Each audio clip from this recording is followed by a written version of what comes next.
It's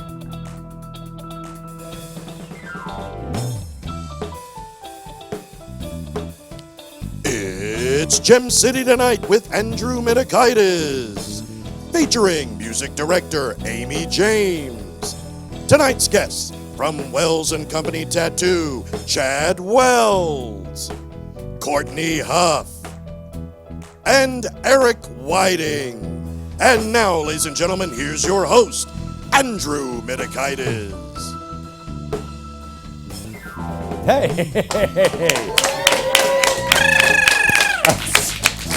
Waving your hand wildly in the air. Good evening, ladies and gentlemen, and welcome to Gem City Tonight. Welcome everybody out there watching on your phones, your TVs, your iPads, your fax machines, your smoke signals. I don't care how you're watching this, but thank you so much for having us. I'm Andrew Mitakides. I'm amazingly still your host of this show. That is fantastic. I want to thank everybody who came out. You applauded for me, but applaud yourselves for everyone in the Miami Valley, because we've dealt with tornadoes, then we had the rain, now we have blistering heat. I've read this book. I think next it's the locusts, the frogs, and the death of the firstborn, right? That's how this works? I haven't read the book. I hear it's a real cliffhanger. But everybody dies in the end. I can't even make a Revelations joke in the first 30 seconds. I really can't. All right. No, but it's true. This heat wave has taken the country like every gay pride parade did in June. It's hot, sweaty, bushes are on fire, and there's lots of people walking around without shirts on. The only difference is, yeah, that's going to happen. The only difference is Pride Parade was a whole lot sexier. A whole lot sexier. I'm not saying Dayton is sexy, because if you can see what's behind the camera, there's a lot of sexiness going on in this room. So, especially Aimee over here. So thank you for that, sweetie. Thank you. I was going to wear that dress tonight, but yeah. I don't have the legs. That joke never gets old. I know. Have I done it more than once? Everyone does it. You're fine. Yeah, every weatherman in this country is losing their mind, because every time you tune into the 7 o'clock news, every weatherman's going, there's this big, well, it's, you know what? Don't fry. And just sends it back to sports and weather. I kind of feel like the weatherman in San Diego, California. How's it going to be tonight? Hot. Back to you. That's all it is. This is one of those heat that you start getting sweat in places that A, you don't want, B, you didn't need, and C, you didn't know you could get sweat in. And sweating is a horrible side effect of heat. We all know this, unless you're like that 1% that doesn't sweat. But if you're that part of the 2.6% of the population that sweats from extreme heat, it's about 8 million people, half of those in Kentucky. If you're those 8 million people, I feel bad for you. And according to the International Hyperhidrosis Society, yes, this is really a thing, it's really a group, which I searched. And by the way, they win URL of the day, because you have to go to www.sweathelp.com. Honestly, a thing. Now, if you have hyperhidrosis, you can have it for a couple of different reasons. One, your pH level's off. Two, there might be another health reason. Sometimes it's medication. There's multiple factors. But we can agree that sweating's pretty awful. But as I was perusing through the information, there's kind of something that caught me off guard as I was clicking through the links, as I was looking up their information, which there's a lot. It's a thing called phrase syndrome. And I know that sounds like you're going to listen to How to Save a Life on repeat after a bad breakup, but it's not. And yes, we just did a 2000s band reference for a band that hasn't had an album in how long? Quite a while.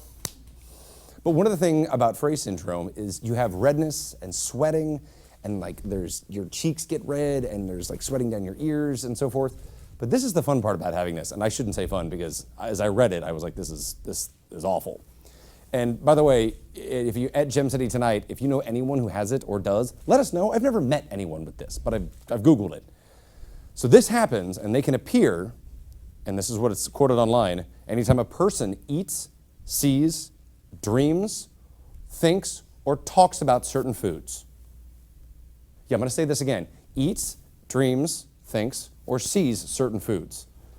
Imagine having this and dreaming like you're married and you're dreaming about Thanksgiving dinner. You wake up, you're sweating, you're red, and you're hot. And all of a sudden your wife's like, what are you dreaming about? And you're like, avocados! I'm not cheating on you. Or, now they have a couple different ways to test for this. One is actually you have to bite into a lemon. That's scientific fact. This is what you have to do. But by definition, if you have phrase syndrome, wouldn't just seeing or holding the lemon give you that? Wouldn't that be a thing? And by the way, if you have phrase syndrome and you're watching this episode right now, I'm really sorry, because I've been talking about it for a better half of a minute, and I'm probably not helping you. So apologize for that. But yes, this heat wave is taking 120 million Americans by storm, literally across the country. And that's just roughly the same number of people who are running for Democratic president. Oh my God. I had to do that. I had to do that joke. We talked about it in rehearsal. I'm still doing it. Debates, I don't know if you saw these. They were a beautiful, a beautiful disaster. It was 20 people over 2 nights. There were less people in the movie The Best Little Whorehouse in Texas. I'm glad you asked, Tony. Yes, this is actually a real movie, nominated for an Oscar, nominated for a Golden Globe, and if you want to watch it, it's an hour and 54 minutes of Burt Reynolds' mustache and Dolly Parton's rack serenading to you on how they should keep a brothel open outside of a small town in Texas. Yeah, and if that's not the cherry on top of this House of Sin cinematic masterpiece, Burt Reynolds is a frequent visitor of the establishment and the sheriff who's trying to keep it open. Because, you know why? He's Burt Reynolds. He can do whatever he wants. He's the bandit. He can pretty much do whatever he wants. One of the best stashes in the day. It's like the stash Valhalla.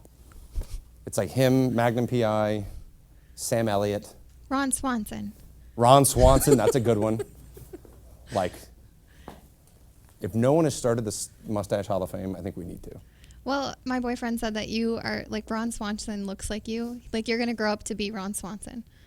I'm okay with that, actually. I know. I'm really all right with that. It's better than Johnny Bravo. See, even the audience likes it. Did we get that? All right, but back to the debates. Now, I could go on about how there was a lot of mudslinging and, you know, it talks about the border and how they're going to do something about health care, and pretty much they're going to do everything for the complete opposite that Trump has done. Which, pause, the best part about this is Trump announced on Wednesday, the audience, all right, we got Trump fans in the audience. Clapping. The best part about it is that Trump actually announced on Wednesday that he was not going to live tweet the Democratic debate because he was going to be on Air Force One heading to the G20 summit.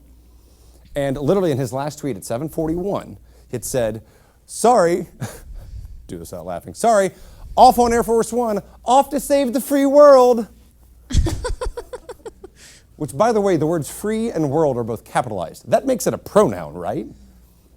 I don't understand how that, whatever.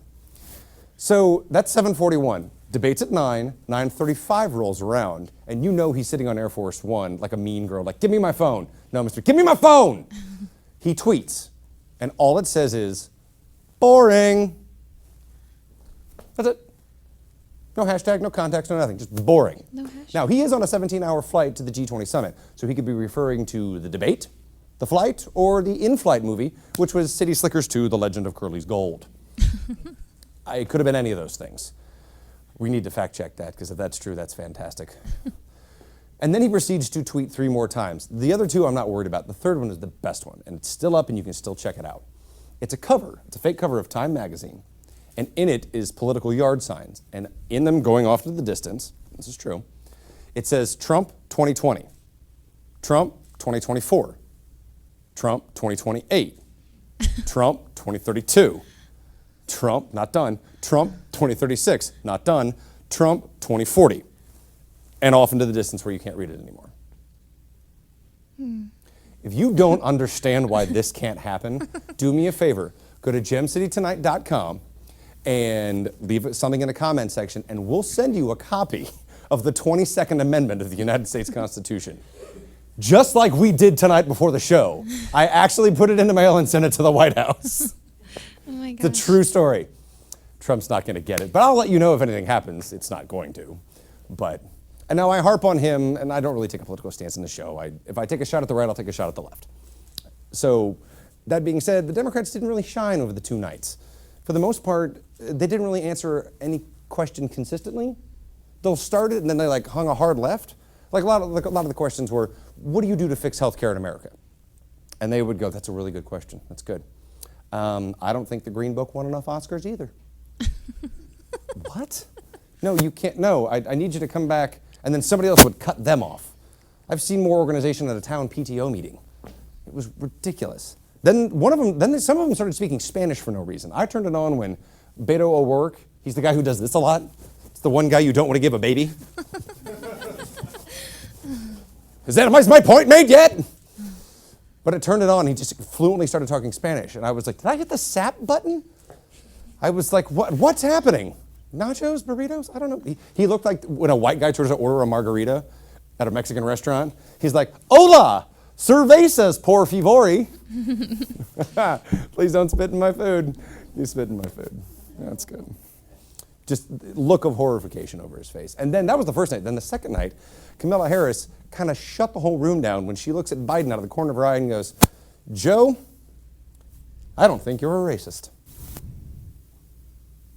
That's the exact reaction that happened in the room. And there were like 300 people in the room. And Joe Biden makes this face. Like, okay, where are you going to go with that? So she started talking about like the busing and so forth, which is fine. I'm glad she brought that up because she took everyone to school on that stage that night. She wiped everybody with the floor. So she came out that front winner on that one. But the best thing is about the whole debates was actually nothing to do with the candidates. It was NBC, between the moderators and all of their sound problems. I don't know if you caught it, but they didn't know. First off, they had no idea when to turn the mics on and off. Here at Gem City tonight, we've got that down to we've got science. You can't see right now, but everyone in the crew is laughing their ass off. I love Barry and I love Greg, but it happens. Lowell's in the back going, God damn it. Then they lost a whole human. They lost Lester Holt. Yeah, Rachel Maddow and Chuck Todd were like, all right, we're going to throw it to Lester in the audience. Lester? Bueller? Les, where are you, bud?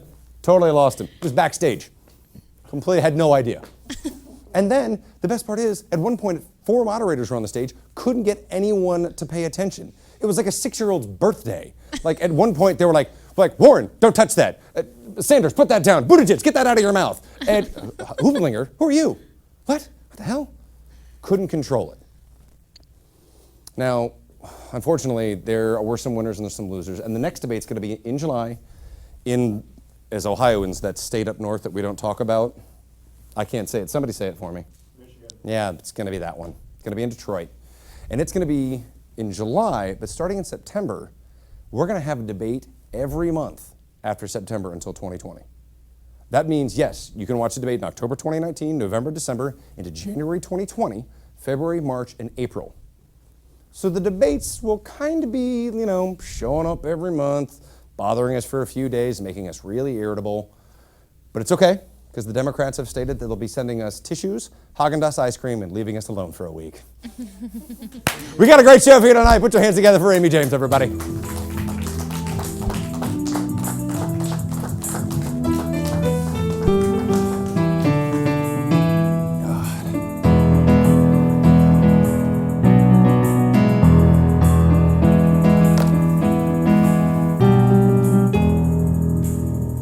Slow that down? I did. If you wanted me to Saturday Night Fever across the stage, I totally would have done that. All right. Yeah, I had to slow it down. All right. So as you know, every week, I don't even know what camera am I going into. Hey, and we're back.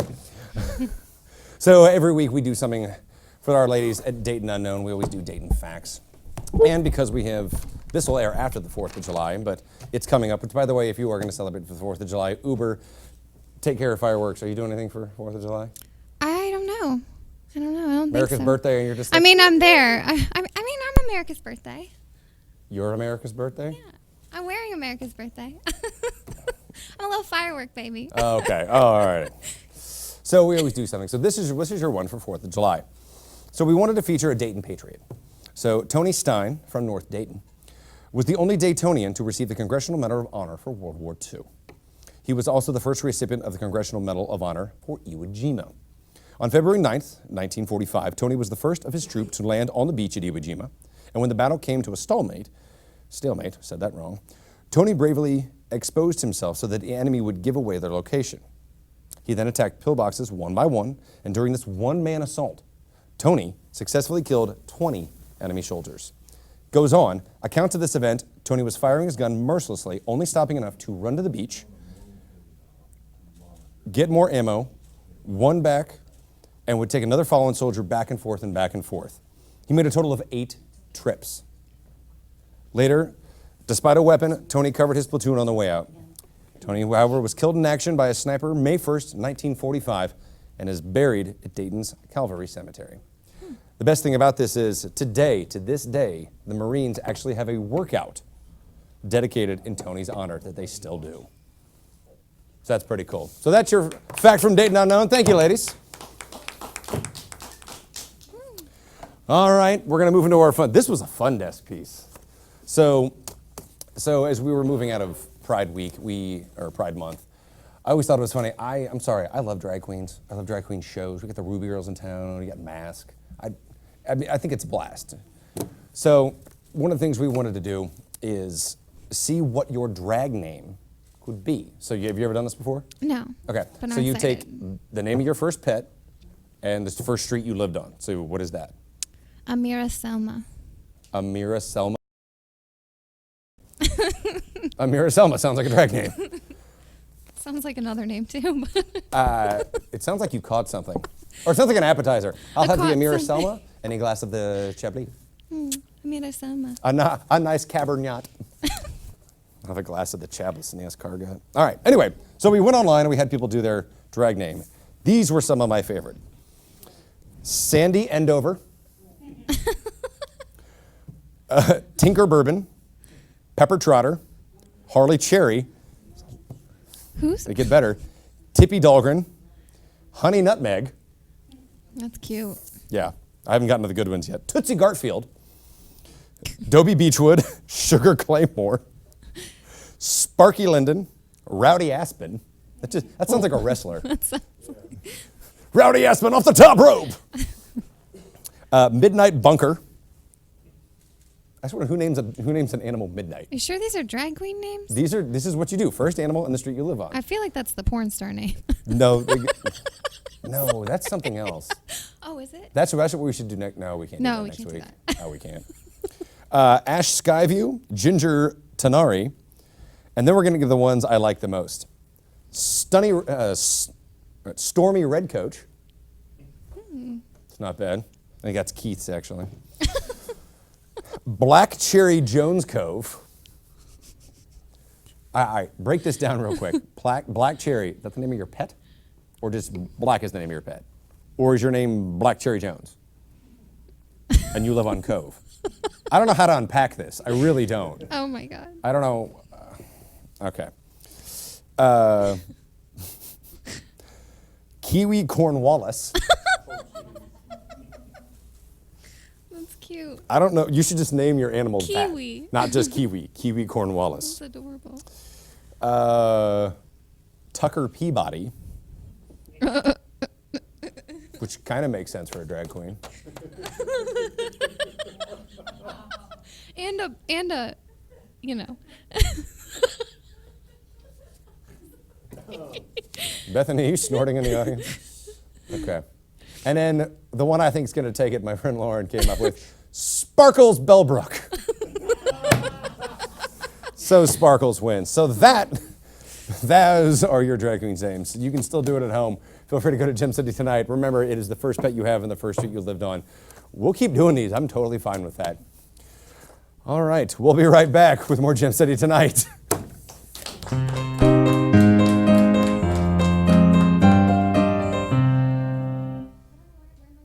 Listen. All it took was someone who would insist that I just try. Suddenly, everything was turned around because they judge you. You tell them, I don't need this. No one is going to understand. Unless they've been through it, how can they? Then one day you realize,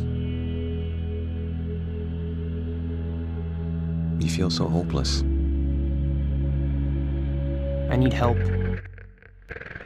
I need help. You feel so hopeless. Then one day you realize, Unless they've been through it, how can they understand? I don't need this. No one's going to judge you. suddenly everything was turned around because they insist that I just try. All it took was someone who would just... Listen.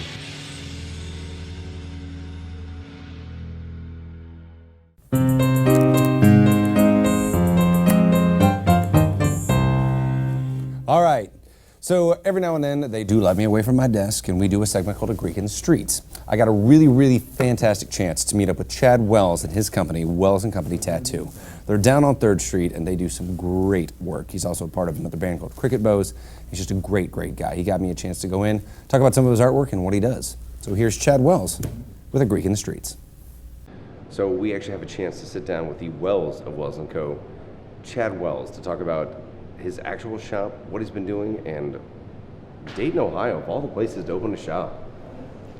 It's where I'm from. It's where I'm at, and it's my opinion that if people who had success from here, if they stayed here, that it would be the Nashville or the Chicago or the whatever. It's just that in the past, people would sort of pull up roots and move to whatever, Los Angeles or those kind of things, and I don't think we have to do that anymore. With the internet sort of being the driving force behind people's brands and successes and things like that, you don't have to be near the record pressing plant in Nashville if you're a musician anymore. You don't have to be near the place where they print the film if you're in the film industry anymore. We see everybody's coming to Cincinnati and Dayton and places like that to make their movies now because it's interesting and it's cheap and all of that kind of stuff. So Well, we were talking earlier, like you've been in so many print magazines and so forth, but that's not the platform anymore. No, not so much. No, print is sadly print is kind of dying, but for a tattoo artist, it's going to be what, the Instagram game? Instagram, yeah. You absolutely want your stuff to blow up on Instagram. You want somebody somewhere that runs a hot Instagram feed to feature and share your stuff. So how did you get started in this? I call it Glorious Results of a Misspent Youth. I was a... That's the title of my documentary, actually. Good. I'm stealing that. Good. It's on camera now, Use so I it. can steal that. It's also a Joan Jett record, so you might have to grapple with Joan. But that's right, Joan. Yeah, but I think you can still get away with it. I was a kid. I had teenage parents. I was born in 1973. My parents were both 16 years old, and they listened to Black Sabbath and Led Zeppelin and stuff like that. So I was exposed to a sort of subculture of America that a lot of kids. But as an artist, where were you going? Well, I think it just all came from that. Like my everything fed each other. Like I found music as a really little kid, and music came in these big 12-inch by 12-inch album covers that had this amazing artwork on it. And I think I was 3 years old when I got my first Kiss record. My dad took me into a head shop that also sold albums, and so that I wouldn't see what he was buying at the counter, he said, go buy a record, and that Kiss record looked really cool. So I took it home, and more important than the music that was on it was the artwork that was on the cover. So I immediately started drawing those guys' faces and just never stopped. Which is kind of I'm going to leave behind me this piece. This is you. Yeah. Yep. So Yep. This is for the Funk Museum? Yep. I was asked by the Funk Music Hall of Fame to do a piece that represented the birth of funk in Dayton. And so, yeah, this is about halfway done. This is the acrylic stage. There's going to be an oil stage, so it will become more vibrant and deep and wet looking, like funk should be. Nice. But yeah, it represents the birth of funk, the sort of alchemical birth of funk in Dayton, Ohio. We got the Dayton skyline, and the gym represents the Gym City, and the model is based off of the model that used to do all the Ohio Players album covers. Yeah. The jar of honey is for the Players, and the one is from when James Brown invented funk. He told the Players to hit on the one, to play specifically their accent on the one, in the 4 count, and that began funk music. So That's awesome. yeah. So moving forward, I mean, I was gone for 10 years. I moved away. I was born and raised here. And I came back. When I came back, the youth, the scene of not just music, because you're in a band as well, which we'll talk about. Sure. But the ink, the whole generation just changed. Yeah. So what do you think, playing in a band, doing tattoo, doing the whole thing, like the whole 9 to 5, like what has it meant to this city?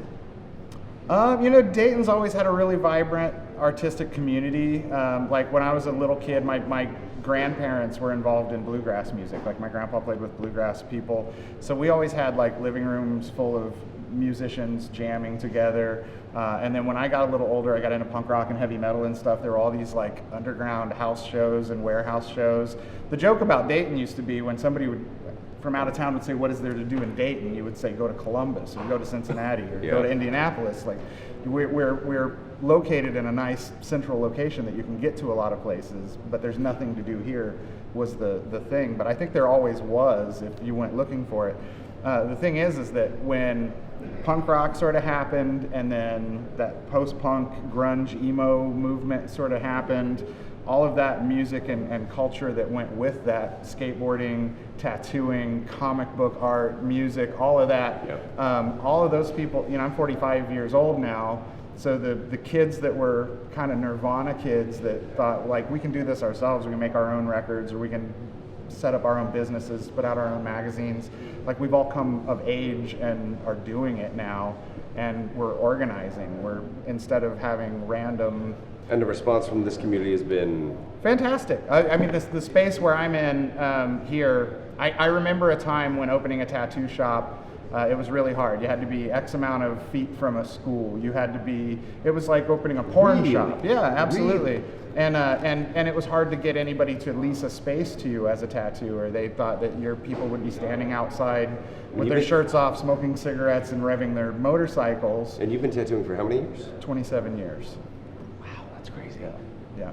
So, but the Downtown Dayton Partnership is the group that put me here. Like the city put me in this space. Like they said, we like what you're doing. We want to help you do that. We think that you're adding something to the community rather than just leeching off of it or whatever, and we want you down here. So when the fire blocks development started to happen, we were one of the first ones in. So. Well, we're about to see you at work. Yeah. So when we come back, we're actually going to see Chad at work because he is going to tattoo me. We'll be right back.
All right, well, that is his artwork, literally imprinted on Gem City tonight, so I cannot thank you enough. This has been a blast. My pleasure. Anytime.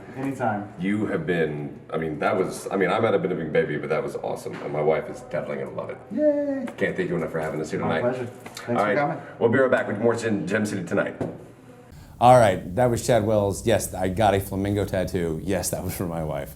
It's healing beautifully, and I went back and he touched it up. It is a fantastic place to go. Once again, I want to thank Chad Wells, Wells & Company Tattoo. Stick around for more Gem City tonight. We'll be right back with our first guest, Courteney Huff.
All right, my first guest is a fantastic person and a good friend of mine who does a lot of work in the community here in the Miami Valley. Put your hands together for Courteney Huff.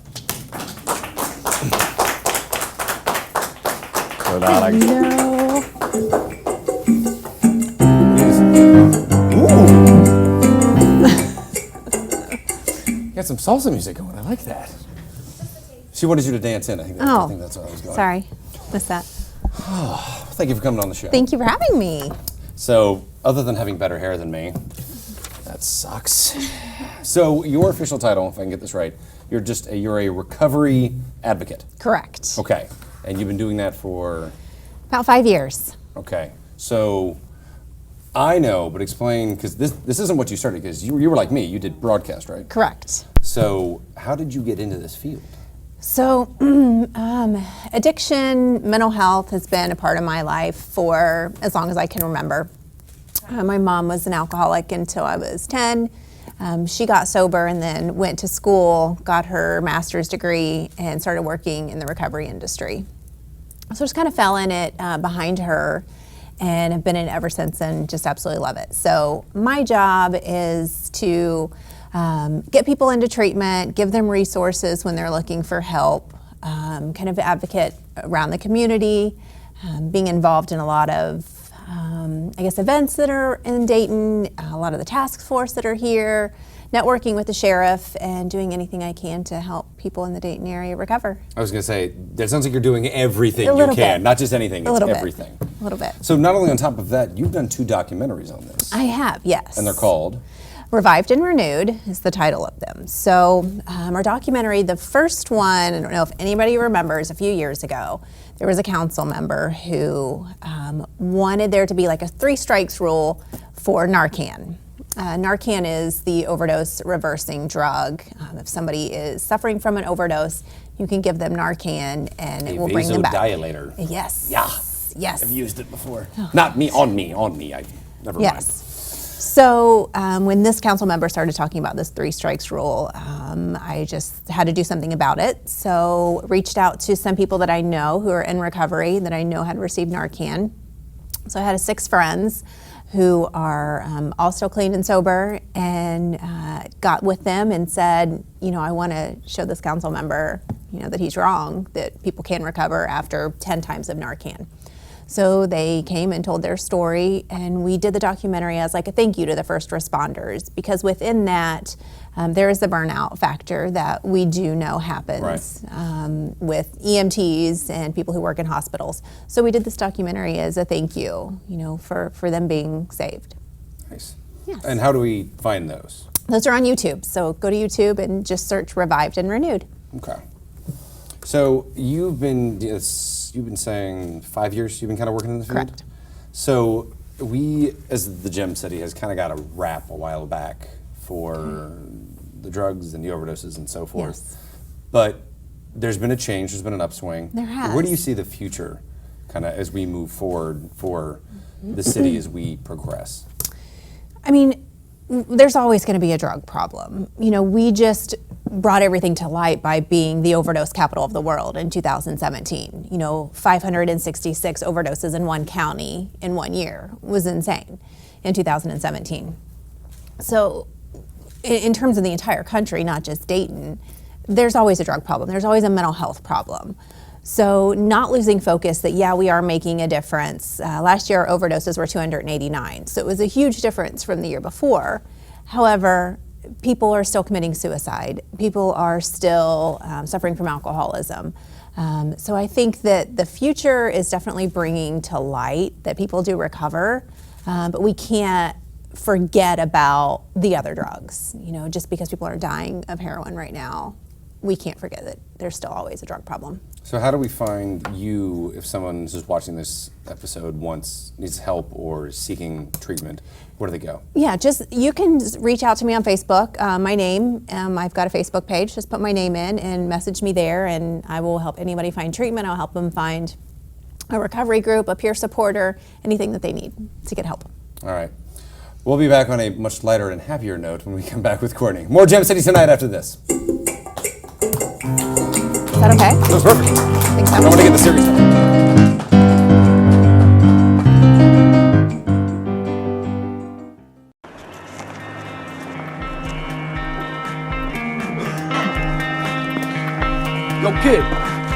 some candy?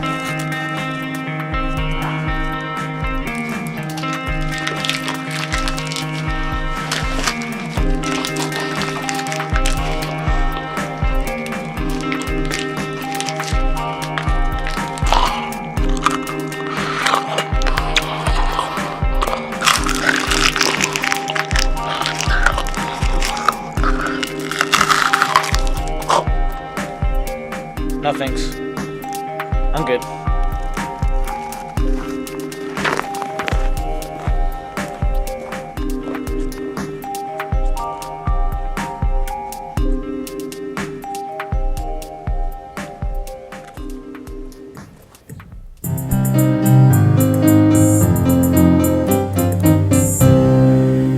All right, we're back, and my guest, Courteney Huff.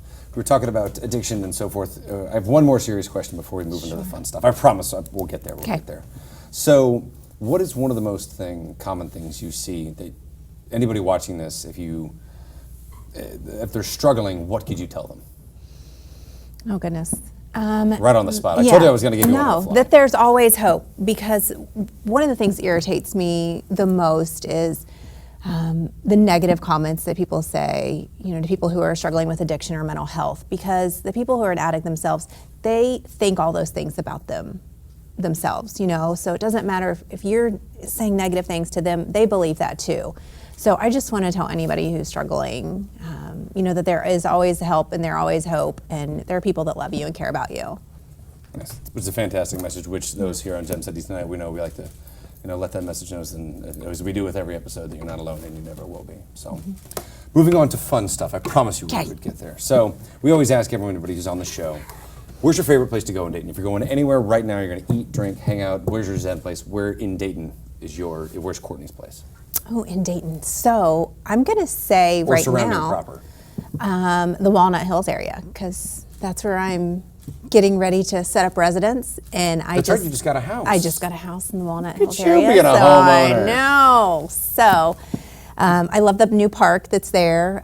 There's a dog trail, so love that area. Nice. Yeah.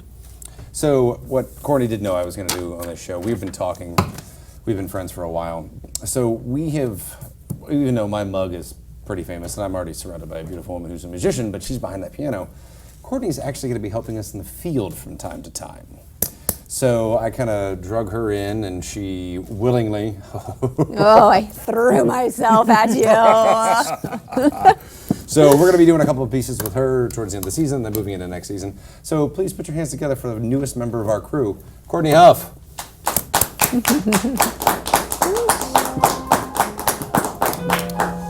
Get used to this theme song. It's going to be everywhere. All right. You will hear it in the night when you get up and go to the bathroom.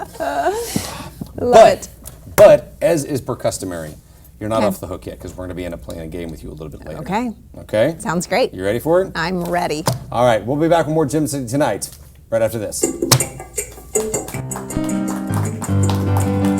I stay? Stay. Okay. People have a view of what they think a heroin addict is, and most of the time when I tell people that I'm a recovering heroin addict, they don't believe me. I didn't get sober by people giving me a hug or telling me it was going to be all right. I got sober by people saying, you know what, Justin, your behaviors are off the wall and you need to do something to change them. It's crazy now to look at my life as I'm getting married and I'll be sober at that wedding. If I can affect one kid or one inmate or one person, hey, we're saving one life, and that life matters.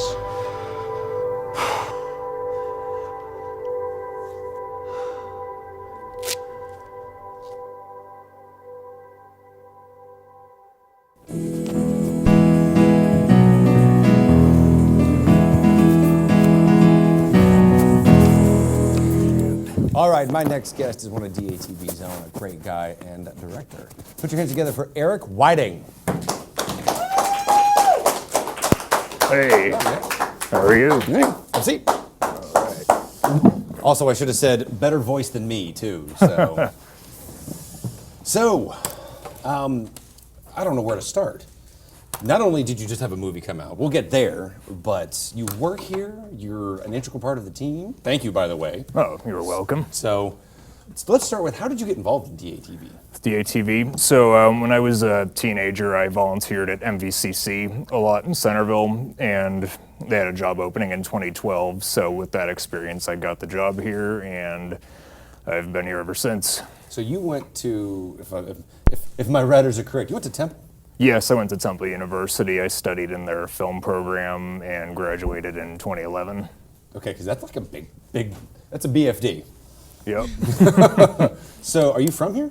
Well, yes and no. My dad's in the Air Force, so we moved a lot when I was growing up. I guess, even though I've lived a bunch of places, Philadelphia is where I consider myself from, which is why I picked Temple.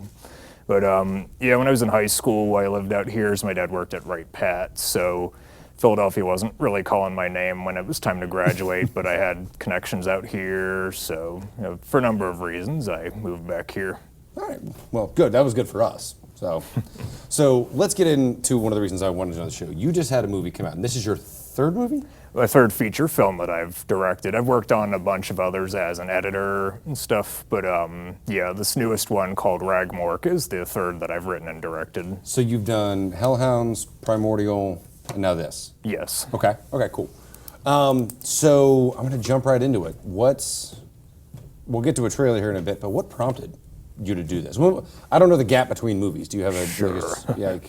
I mean, the gap is usually because, I spend a lot of time. Usually I put a bunch of ideas into one, and then when it's done, I have no idea what else I want to write until like you've just other spent stuff. the farm, you're like, I'm done, I'm gonna go home now. Yeah, like when I did Primordial in 2015, I had versions of that movie in my mind for a good 10 years before, and a bunch of stuff I started writing but never completed became Primordial. So when that was done, I just had no idea what I was going to do next. That happens. So with Ragmork, which I actually have a copy of with me as well. Nice. When I was 13, I wrote a horror story.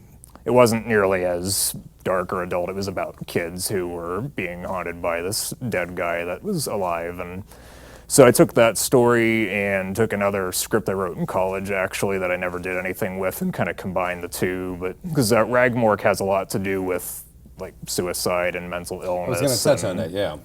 Stuff like that. So a lot of that stuff came to me as an adult and less so as a teenager. But I just took the basic plots of what I'd written before and just wrote something I wanted to have fun with and went from there. I got a chance to look at it a little bit of it. Cinematically, this is a little bit different than your other stuff. It's visually, it's stunning. So why, like, the big jump? What influenced you to make this change in Ragmork? Sure. Well, I've always liked shooting in black and white. This is the first fully black and white movie that I've made.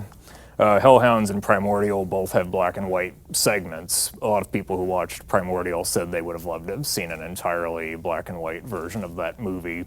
I like mixing color and black and white, but I just figured kind of a traditional horror story would be a good place for black and white, and it could really benefit the story and mood. So yeah, it's at a point I often forget it's in black and white just because there's no other way I could see the movie being. So how was it shooting? Shooting? Well, I shot it in color, spoiler alert. I shot it in, because on my camera, one of the presets is kind of gray. It's for sunlight. It's kind of gray looking. Mm-hmm. So I shot it in that to get a feel for, as it was easier to imagine what that would look like in black and white. And then I edited and just messed with shadowing and stuff in post-production. Because I should note I also edited the movie too. Is there anything you did? Did you do the score too?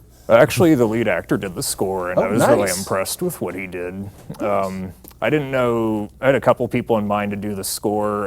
This Brazilian musician I know, who I used a couple songs from, but the lead actor, he likes to do industrial type of stuff, so just knowing he wanted to do that and was real invested in the script, I decided to give him the scoring duties. Nice.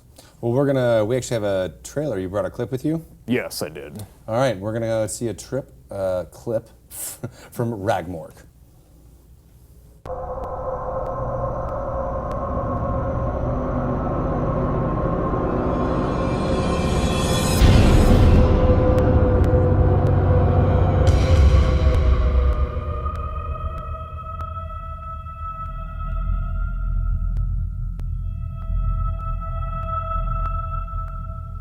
Ragmork.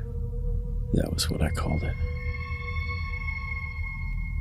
A presence I could only feel in the dead of night. Alone. This thing followed my every move. My grandpa assured me it wasn't real. But nothing could convince me otherwise.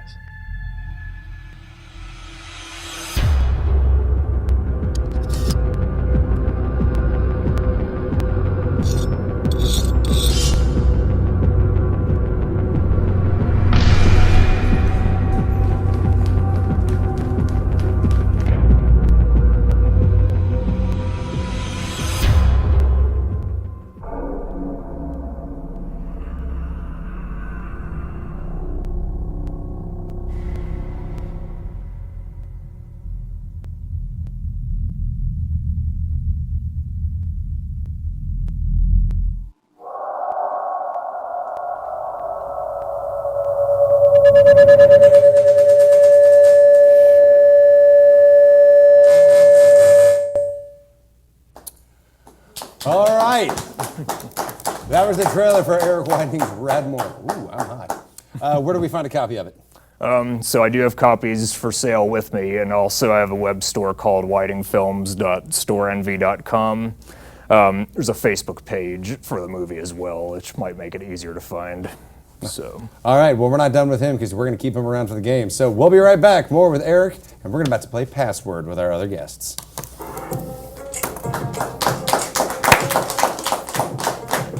Go! This is the face of addiction.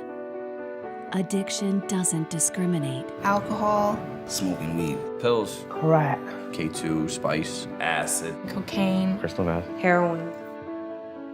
This is also the face of hope. Addiction is a disease. Help is available. Visit the New York State Office of Alcoholism and Substance Abuse Services website today.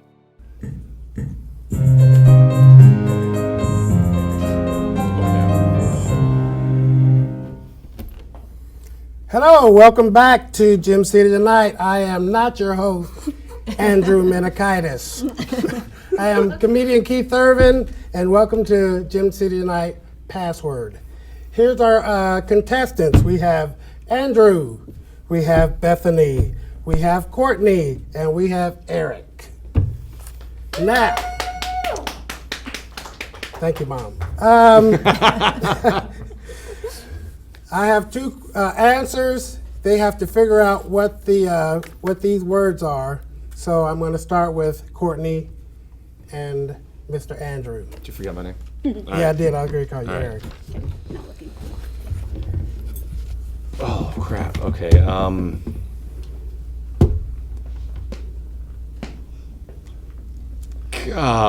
Slices.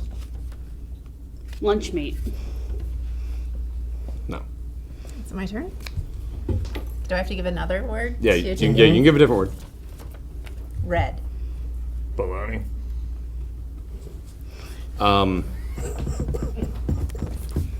Salami. Green.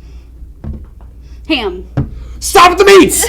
I'm getting hungry. All right. Okay, all there's two.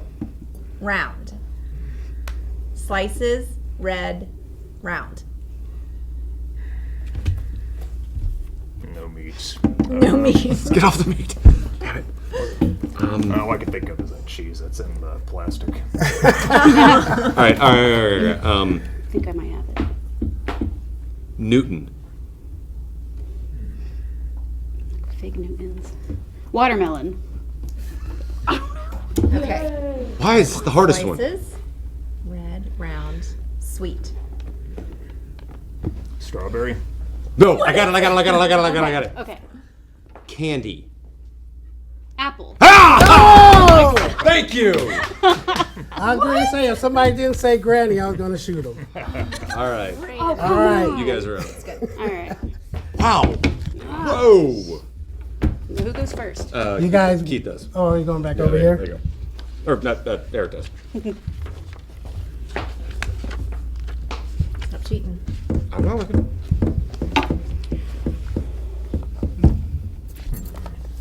Singer. Oh, shoot. It's not charades. Sounds like Lady Gaga. Virgin. Madonna? oh, boom. Like you sang it though. Right. There's no rule against that. All right, we're going back to Andrew and Courtney. I can do first this time, right? You went first last time. No, you went first. No, you did. Yeah, you All did. right. did. Fine. Just because we're winning.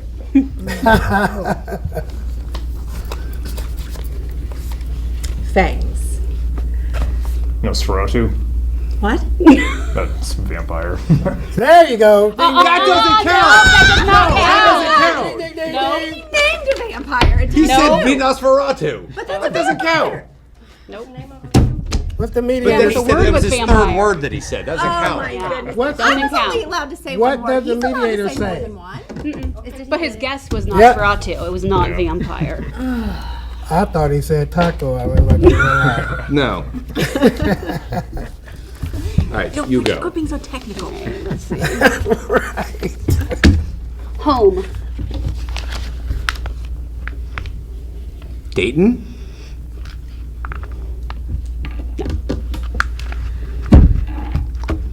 State. Ohio. Boom. Is home state one word? Give me that. All right, and last of the last. It's all right. We're still winning. Back and forth till you get it. All right. Oh, same time. They're tied. They're both tied. Don't you say my word. We're doing it at the same time. Yeah. Oh, we are? Um, Dayton. Yeah. Gem City. City. Baseball. Dragons. Oh! She got you. Is that a tie? No, that was No, for, that was for the it. win. That was for the win. No, that was 2 and 2. Because 2 and 2 and then vampire 5. didn't count. Yeah. I think we still won. All right, that was Password. Thank you for Keith. Thank you for all my guests. We'll be right back with more Gem City tonight. That doesn't count. I'm not even. No, it doesn't even count. I was like, what?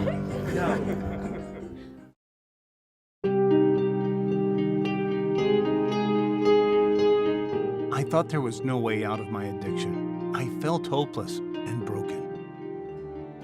But there is hope. With treatment and support, I began to put my life back together. If you're struggling with addiction, help is available.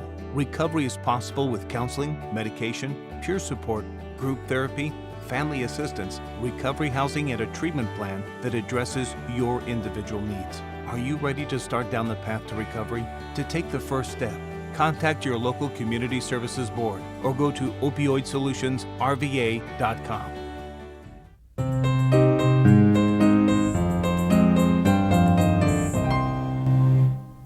All right, so that's our show. I want to thank Chad Wells. I want to thank Courtney. I want to thank Eric. And the reason I have this fantastic little girl next to me, it is her 11th birthday. So let's all say happy birthday, Amelia.